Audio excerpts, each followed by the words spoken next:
الحمد لله رب العالمين، والصلاة والسلام على خاتم الأنبياء والمرسلين محمد بن عبد الله الأمين وعلى آله وأصحابه وأهل بيته وأتباعه أجمعين، أما بعد.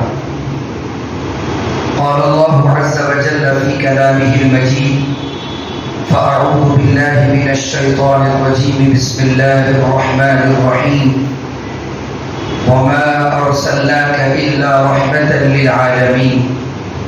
وقال تعالى: قل إن كنتم تحبون الله فاتبعوني. صدق الله العظيم.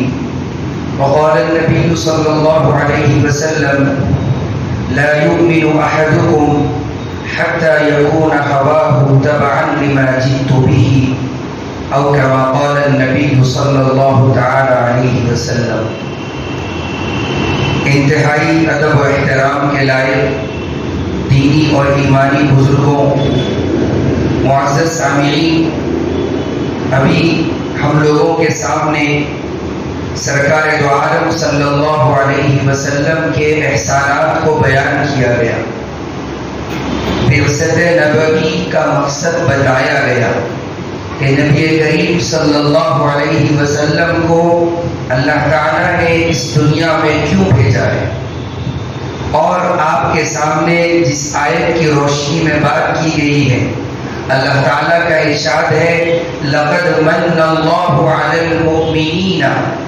اللہ تعالیٰ نے ایمان والوں پر احسان کیا کہ اللہ نے ان میں ایک رسول بھیجا، اذ بعث فیہم رسولا، کہ ان میں ایک رسول بھیجا، اور وہ رسول انہی میں سے ہے. اور اس رسول کا مقصد اور اس رسول کا مشن یہ ہے کہ وہ یتلو علیہم آیاتہ ویزکیہم ویعلمہم الکتاب والحکمہ.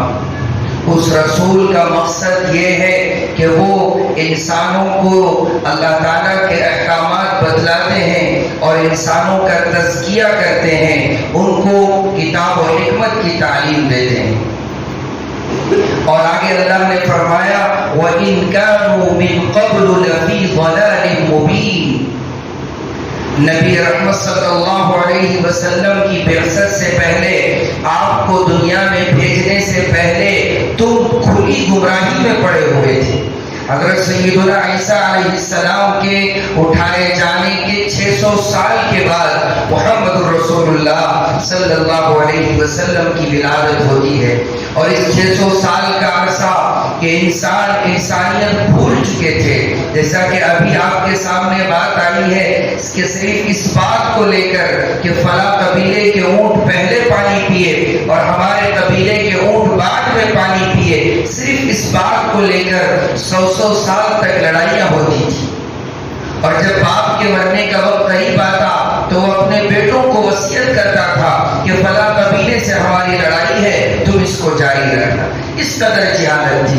ہم تو اپنے زندوں کو دفناتے ہوئے، اپنے مردوں کو جو اپنے ساتھ ایک عرصہ رہے ہیں ان کو دفناتے ہوئے ہم روتے ہیں. ہماری زندگیاں جو ہے اجیرن ہو جاتی ہے، ہم پریشان ہو جاتے ہیں، گھر کا ماحول خراب ہو جاتا ہے. لیکن وہ مکہ مکرمہ کی جہالت کہ وہاں پر بیٹی کی ولادت ہوتی ہے اور اس زندہ بیٹی کو دفنایا جاتا ہے، اور بیٹی کی پیدائش پر باپ اپنا چہرہ چھپائے پھرتا تھا. ہر قبیلہ یہ سمجھتا تھا کہ اگر کسی قبیلے میں بیٹی کی ولادت ہو تو وہ قبیلے کے لیے شرمندگی کی بات ہے.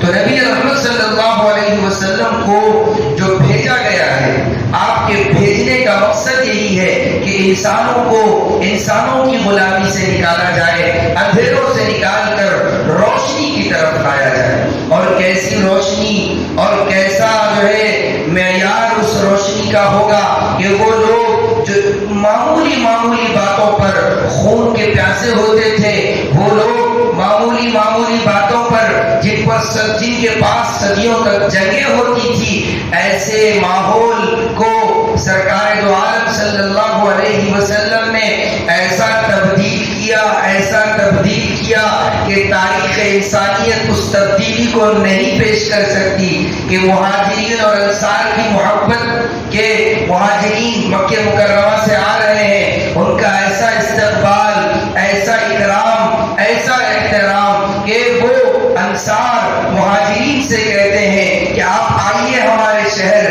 آئیے ہمارے گھروں کے پاس، ہم اپنے گھر کا آدھا حصہ آپ کو دے دیں گے، ہم اپنی جائیداد کا آدھا حصہ دے دیں گے۔ جو لوگ معمولی باتوں پر خون کے پیاسے ہوتے تھے، سرکار دو عالم صلی اللہ علیہ وسلم نے ان کی ایسی تربیت کی، ان کو جو ہے ایسا بنایا کہ جنگ کا میدان ہے اور جو ہے موت کے قریب ہے، پیاس کی شدت ہے، شدت کی پیاس ہے اور کم وقت رہ گیا ہے، ایسے میں پانی کو جو ہے پوچھا جاتا ہے، ایک صحابی رسول پانی مانگتے ہیں، پانی ان کو دیا جا رہا ہے، اس کے بعد سے آواز آتی ہے کہ پانی، تو وہ صحابی اپنی جو باری ہے، جو پیاس کی شدت سے بے چین ہے، موت سے گلے لگانے والے ہیں، تھوڑی سی راحت مل جاتی ہے اگر پانی پی لیتے، لیکن محبت، اخوت، بھائی چارگی، ایک دوسرے کا اکرام، احترام یہ بتایا کہ پہلے اپنے ساتھی کو پانی پلائے، پھر اور ایک جگہ سے پانی کی آواز آتی ہے تو وہاں وہ اپنے ساتھی کو فوقیت دیتے ہیں، اس طرح کوئی بھی پانی نہیں پیتے اور سب جو ہے پیاسے اس دنیا سے چلے جاتے ہیں۔ سرکار دو عالم صلی اللہ علیہ وسلم کی سیرت کو پڑھنا چاہیے، ایسے واقعات کو پڑھیں کہ سرکار دو عالم صلی اللہ علیہ وسلم نے کیسے جو ہے انسانوں کو انسانیت کا سبق پڑھایا، کتنا مشکل کام تھا، اور آپ صلی اللہ علیہ وسلم نے اپنے اخلاق اور اپنا کیریکٹر ایسا پیش کیا کہ آپ نے اپنے صحابہ کی ایسی تربیت کی کہ لوگ صحابہ کرام آپ کے اخلاق سے متاثر ہو کر اسلام میں داخل ہوئے۔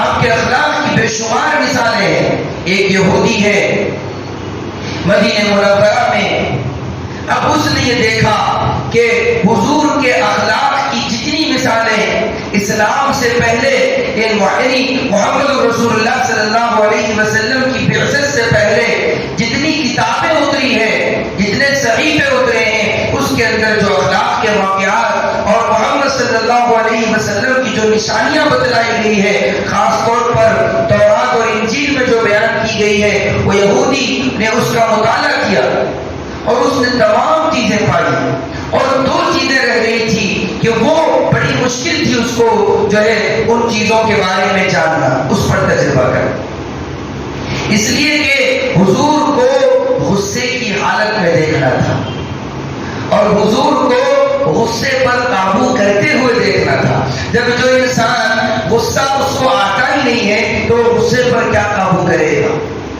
اور کبھی آپ غصہ ہی نہیں ہوتے ہیں۔ اب اس یہودی کو یہ دیکھنا تھا کہ آپ غصہ آئے، آپ کو غصہ آئے اور آپ غصے پر جو ہے صبر کریں، قابو پائیں۔ اب یہ چیز اس کو تلاش کرنی تھی۔ اتفاق یہ ہوا کہ حضور اکرم صلی اللہ علیہ وسلم نے اس یہودی سے کچھ کھجور ادھار لے لی اور یہ معاہدہ ہو گیا کہ فلاں مہینے کی فلاں تاریخ کو جو ہے میں یہ پیسے ادا کروں، معاہدہ ہو گیا۔ اب یہودی کی اب جو اس کا جو مقصد تھا، اب وہ اس کو اپنے اس مقصد کے لیے اس نے یہ کیا کہ بارگاہ رسالت محمد صلی اللہ علیہ وسلم میں حاضر ہوا اور حاضر ہو کر عرض کرنے لگا کہ آپ مجھے میرا قرض واپس کر دیجیے، میرے پیسے مجھے لوٹا دیجیے۔ حالانکہ ابھی 2-3 دن باقی ہے، ابھی 2-3 دن باقی ہے، 3-4 دن پہلے وہ آ گیا اور کہا کہ مجھے میرے پیسے لوٹا دیجیے، میرا پیسہ واپس کر دیجیے۔ حضور اکرم صلی اللہ علیہ وسلم خاموش ہے، وہ زور سے کہتا ہے، آواز سے کہتا ہے آپ خاموش ہیں۔ حد تو یہ ہو گئی کہ وہ آپ کا گریبان پکڑتا ہے، آپ کے قریب آتا ہے، آپ کا گریبان پکڑتا ہے تو فاروق اعظم رضی اللہ تعالیٰ عنہ تشریف فرما ہے، غصہ ہے اور آپ اپنی تلوار نکالتے ہیں، اے اللہ کے بندے ڈر اللہ سے کہ تو کس شخصیت پر ہاتھ اٹھا رہا ہے۔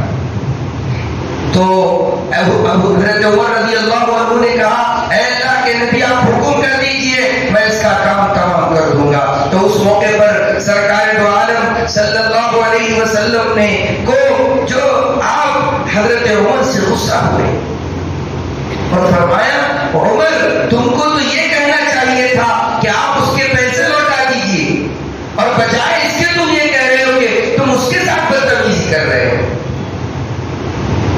تو اس وقت حضرت عمر رضی اللہ عنہ نے کہا کہ اے اللہ کے نبی آپ دیکھ نہیں رہے وہ کیا کر رہا ہے، آپ حکم کر دیجئے میں آپ کا قرض لوٹا دوں گا، جو پیسے دے رہے ہیں میں دے دوں گا۔ تو اس موقع پر سرکار دو عالم صلی اللہ علیہ وسلم نے فرمایا کہ تم اس کے پیسے بھی لوٹا دو اور کچھ زیادہ پیسے دو، اس لیے کہ تم نے اس کے ساتھ بدتمیزی کی۔ اس کے بعد اس یہودی نے کہا کہ میرا مقصد یہ نہیں تھا کہ آپ کی شان میں گستاخی کرے، میں تو تجربہ کرنا چاہتا تھا کہ آپ کو غصہ آتا ہے یا نہیں آتا ہے، اور آپ اس غصے پر کیسے صابر ہے، کیسے صبر کرنے والا ہے۔ اور اس نے کہا کہ میں اس میں سچا پایا، آپ کو سچا پایا ہوں، لہذا لا الہ الا اللہ محمد رسول اللہ، آپ صلی اللہ علیہ وسلم کی غلامی میں آتا ہے۔ تو آپ صلی اللہ علیہ وسلم کے بے شمار احسانات ہیں، آپ کے اخلاق کا مطالعہ کیا جائے، آپ کا کیریکٹر پڑھا جائے۔ آج جس عنوان سے یہ پروگرام رکھا گیا ہے سیرت محسن انسانیت، کہ پوری انسانیت پر احسان کرنے والے کی زندگی، پوری انسانیت پر احسان کرنے والے کی زندگی، کہ تم اس مسلمان ہو اپنے برادران وطن کے ساتھ حسن سلوک کرو، تم مسلمان ہو تمہارے ملک ہے، تمہاری بادشاہت ہے، تمہاری سلطنتیں ہیں، لیکن تمہارے ملک میں اگر کوئی یہودی عیسائی امن کے ساتھ رہنا چاہتا ہے تو تم پر یہ ذمہ داری ہے کہ تم ان کی حفاظت کرو۔ یہ اسلام کی تعلیمات ہے، یہ محمد رسول اللہ صلی اللہ علیہ وسلم کی تعلیمات ہے۔ ہر ایک کے ساتھ حسن سلوک۔ کئی ایسے واقعات ہیں کہ آپ صلی اللہ علیہ وسلم کے اخلاق کا مطالعہ کیا جائے۔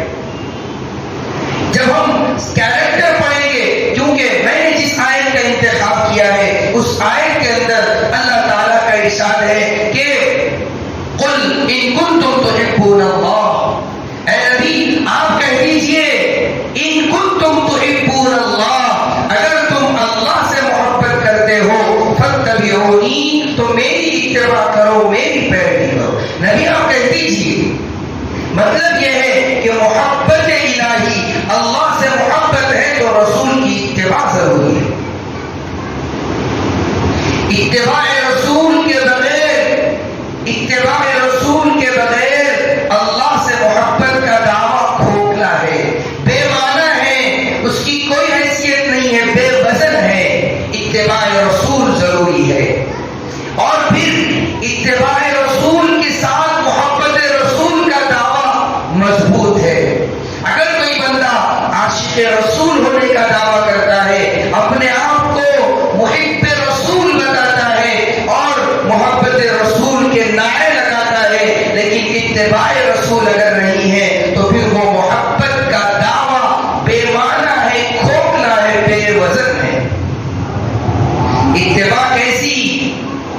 سرکار دو عالم صلی اللہ علیہ وسلم کے ایک ایک عمل کو صحابہ کرام رضوان اللہ تعالی علیہ مجمعین اپناتے تھے کہ آپ کا چلنا کیسا تھا، آپ کی گفتگو کیسی تھی، آپ کی رفتار، آپ کی گفتار، آپ کے کردار کیسا تھا، اس کو بتاتے، اس کو دیکھتے تھے صحابہ اور اس کے مطابق اپنی زندگی گزارتے تھے۔ اور اس کے بعد صحابہ کو تابعین نے دیکھا، ایک ایک صحابی حضرت عبداللہ بن مسعود رضی اللہ تعالیٰ عنہ، حضرت عبداللہ بن عمر، ایسے بڑے بڑے صحابہ جن کے پاس تابعین آتے تھے، علم حاصل کرتے تھے، انہوں نے ان کو دیکھا، یہ محمد صلی اللہ علیہ وسلم کے ایک ایک عمل کو انہوں نے اس طرح اپنایا ہے کہ انہوں نے پورا جو ہے غلامی مصطفیٰ میں اپنے آپ کو ڈال دیا۔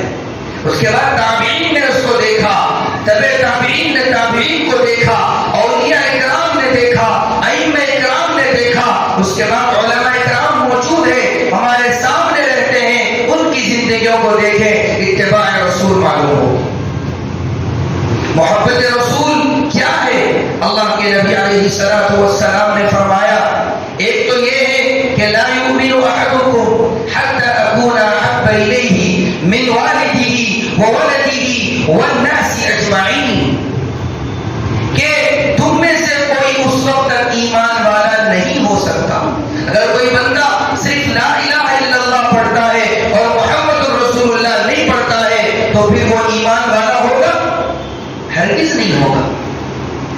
اس کا ایمان معتبر نہیں ہے، اس کا ایمان معتبر نہیں ہے۔ اسی لیے حضور نے فرمایا کہ تم میں سے کوئی اس وقت تک ایمان والا نہیں ہو سکتا جب تک کہ اس کے نزدیک میری محبت، لا یؤمن احدکم حتی اکون احب الیہ من والدہ وولدہ والناس اجمعین، کہ اس کے والدین اور اس کی اولاد اور تمام چیزوں سے بڑھ کر مجھ سے محبت، میں اس کے نزدیک پسندیدہ ہوں۔ جب ایمان والے کا جو ہے یہ مزاج ہوگا تو پھر وہ اولاد کی تربیت کو جو ہے محمد رسول اللہ صلی اللہ علیہ وسلم کی تعلیمات کے مطابق کرے۔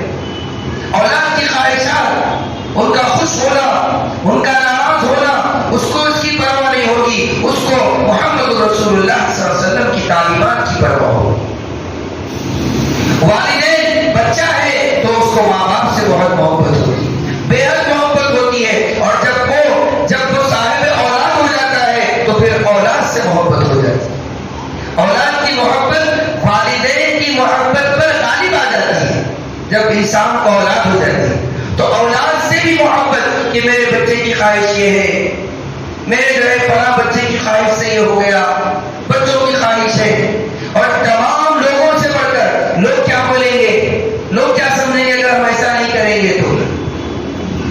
اسی لیے ایک پیمانہ دے دیا گیا کہ تم میں سے کوئی ایمان والا اس وقت تک نہیں ہے جب تک کہ میری محبت اس کے نزدیک اس کے اولاد اور اس کے والدین اور تمام چیزوں سے بڑھ کر ہو۔ اور ایک جگہ حضور اکرم صلی اللہ علیہ وسلم نے فرمایا لا یؤمن احدکم حتی یکون ہواہ تبعا لما جئت بہ، کہ تم میں سے کوئی اس وقت تک ایمان والا نہیں ہو سکتا جب تک کہ اس کی خواہشات، اس کی تمنائیں، اس کی آرزوئیں میری لائی ہوئی شریعت کے مطابق نہ ہو۔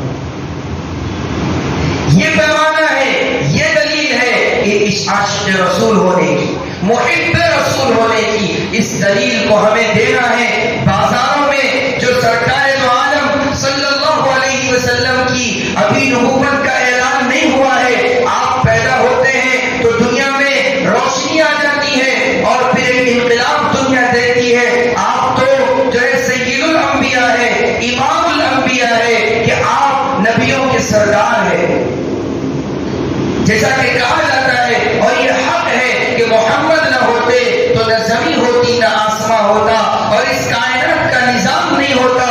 محمد صلی اللہ علیہ وسلم پر جو ہے آپ آخری نبی ہیں، خاتم النبیین ہیں، لیکن ابھی آپ پر اقرأ باسم ربک الذی خلق کا نزول نہیں ہوا، ابھی جو ہے آپ کو تاج نبوت نہیں پہنایا گیا، اگرچہ آپ آخری نبی پہلے طے ہو چکے ہیں، لیکن انسانی دنیا کے اندر ابھی آپ کو تاج نبوت نہیں پہنایا گیا۔ ایسے میں آپ مکہ مکرمہ کے ایسے زبردست تاجی بنتے ہیں، آپ جو ہے حضرت خدیجہ رضی اللہ تعالی عنہ جن سے ابھی آپ کا نکاح نہیں ہوا ہے، ان کا مال لے کر شام جاتے ہیں اور اچھا خاصا نفع کما کر آتے ہیں۔ آپ بڑے اچھے تاجر ہیں، لیکن اچھے تاجر ہونے کے ساتھ ساتھ آپ بڑے صادق ہیں، امین ہیں، امانت دار ہیں، سچے ہیں۔ اگر کسی کو کوئی نیا آدمی ہے، مکے میں پہلی مرتبہ آیا ہے، کسی نے اس کا قرض لے لیا ہے، اس کا مال ہڑپ لیا ہے، وہ دوڑتے ہوئے محمد رسول اللہ صلی اللہ علیہ وسلم کے پاس آتا ہے اور کہتا ہے ابھی آپ کو تاج نبوت انسانی دنیا میں نہیں پہنایا گیا ہے، ابھی آپ کی نبوت کا اعلان مکہ مکرمہ کے ماحول میں نہیں ہوا ہے، لیکن آپ کی صداقت اور امانت کے چرچے ہیں، لوگ آپ کے پاس آتے ہیں کہ فلاں کے پاس میری امانت پھنسی ہوئی ہے، ذرا آپ میری مدد کر دیجیے۔ یہ محمد صلی اللہ علیہ وسلم کی زندگی ہے۔ مسلمانوں کو چاہیے، آج آپ دیکھ سکتے ہیں کتنے ہمارے ایسے بھائی ہیں جن کی تجارت جھوٹ پر ہے، جن کی تجارت میں دھوکہ ہے، کہ معاہدہ ہونے سے پہلے الگ بات ہے، پیسے آنے سے پہلے الگ بات ہے، جو ہے پیمنٹ ہونے سے پہلے الگ بات ہے، پیمنٹ ہونے کے بعد الگ بات ہے، پیمنٹ سے پہلے گفتگو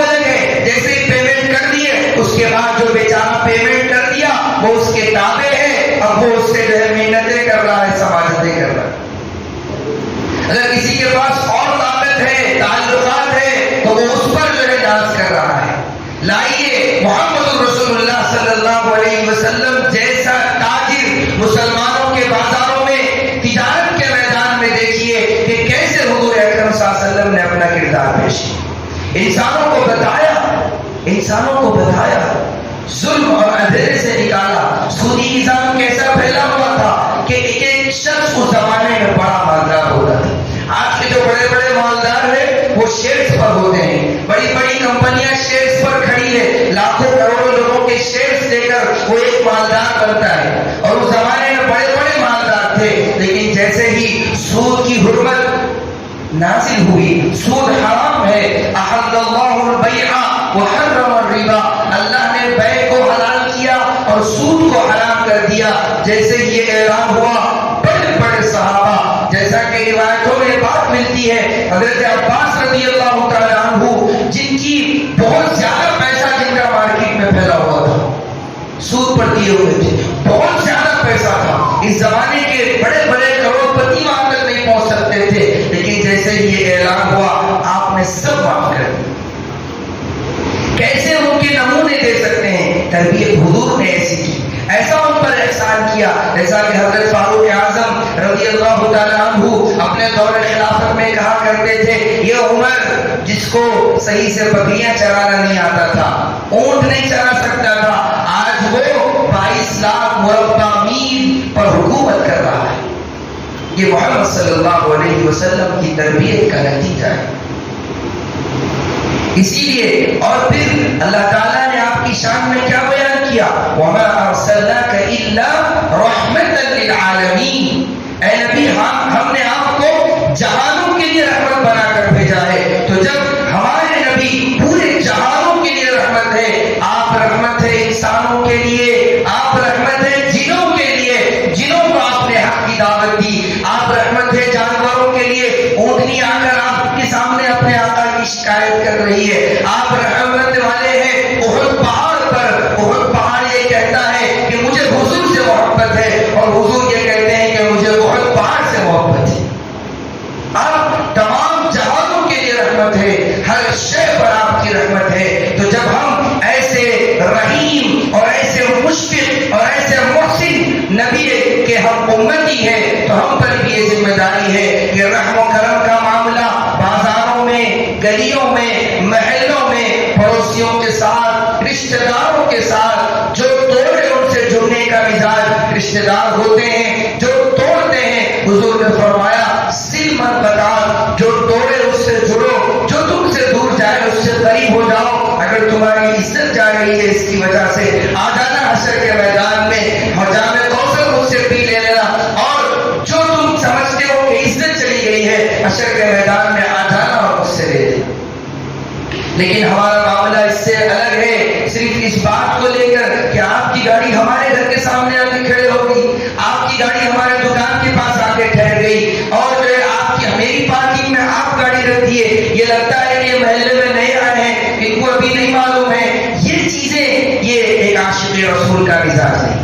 عاشق رسول تو وہ ہوتا ہے کہ اور پھر عرب کے اندر تو اسلام سے پہلے بھی مہمان نوازی کا بڑا جو ہے ماحول تھا، اور آج بھی وہاں پہ بڑا ماحول ہے، اور ایک عاشق رسول کا مزاج بھی ہونا چاہیے۔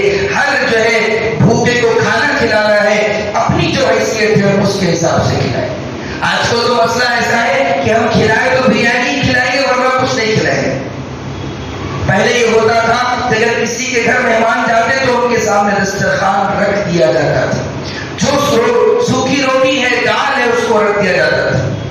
آج کل جو ہے چائے پہ ملاقات ہوتی ہے، اور وہ بھی جو ہے بڑے تکلفات کے ساتھ۔ تو یہ پہلے تو ہم اپنا تکلف ختم کر دیں اور یہ سوچیں کہ غلامی مصطفیٰ میں ہمیں شامل ہونا ہے، اور غلامان مصطفیٰ میں ہمیں اپنا نام درج کرانا ہے، تو ہم سے ہمارا پڑوسی بھی خوش ہو، رشتہ دار بھی خوش ہو، میری بہن بھی مجھ سے خوش رہے، میری بیوی بھی مجھ سے خوش رہے، میری ماں کا بھی میں احترام رکھوں، میرے باپ کے مقام کو بھی سمجھو، میرے جو بڑے رشتہ دار ہیں ان کے ساتھ بھی میں حسن سلوک کروں۔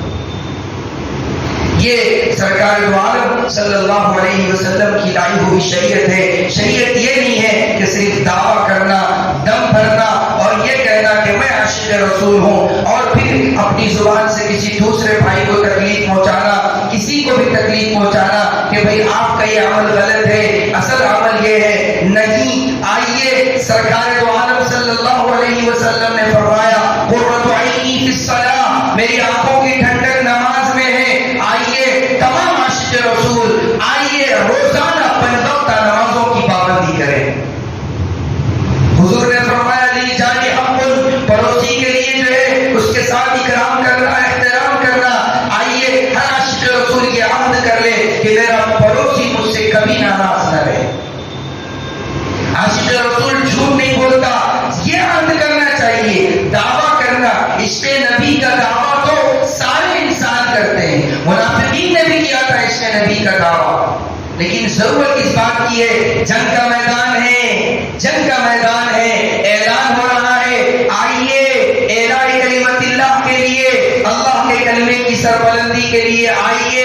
وہ لوگ جو عشق رسول کا دعویٰ کرتے ہیں، محبت رسول کا دعویٰ کرتے ہیں، آئیے جنگ کا میدان ہے۔ تو اس موقع پر منافقین یہ کہتے ہیں ہمارے گھر کھلے ہوئے ہیں، ہمارے باغات ہیں، ہمیں کام ہے، ہمیں عذر ہے۔